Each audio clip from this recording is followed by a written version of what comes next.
Okay, this comes from Brian.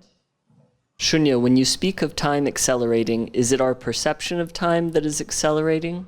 I know many others that have noticed this phenomenon as well. And when is the big day, would you think? There's the big question. Yeah, time is accelerating, but remember, time doesn't really exist. It's an illusion. But what is accelerating is the amount of action, the number of events, the changes per minute that are happening in the world, the unexpected, the unprecedented, the unimaginable, the novelty that suddenly breaks through the habitual and shifts and makes us groundless and living in a suddenly unknown and surrealistic world and keeps us completely off balance. So the effects of time are ultimately effects of the unfoldment of our own consciousness projected outward and then returned as a boomerang back from the field. And all of that information, if we can process it, if we can contain it, if we can grok it and turn the chaos of what time is presenting us with the cosmic order, that is its inherent background state and the form in which it is trying to return to coherency, we can bring that soothing effect of peace into the effect of the agony of change and chaos and destruction, and bring about a realization that indeed nothing is happening. There's death and there's birth. But all of it is within a timeless mode of being that is formless and deathless. And so the time and the timeless are in a dance together. So we shouldn't just be focused on time, especially not chronos time. That's what's accelerating. What we have to now accelerate is kairos time, is to get as deeply into the core of the qualitative aspect, not the quantity that time presents at the surface level, but the qualitative aspect of love, divine love, which is at the root of the reason for the creation in the first place, and the reason for the destruction.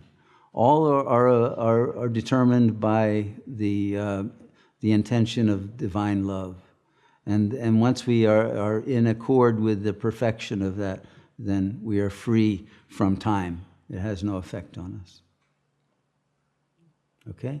So I hope that this use of time today was useful for you, and that it made sense, and that it might be helpful to you in returning your consciousness to the absolute center of being in order to regain that power of the revelation of the mind of God, the will of God, and the capacity of creation and sustenance that the divine consciousness gives us, and at the same time, the willingness to let go and withdraw into the unmanifest and be free of time and let the suffering world come to a merciful end, and a new world of joy and beauty and goodness to begin.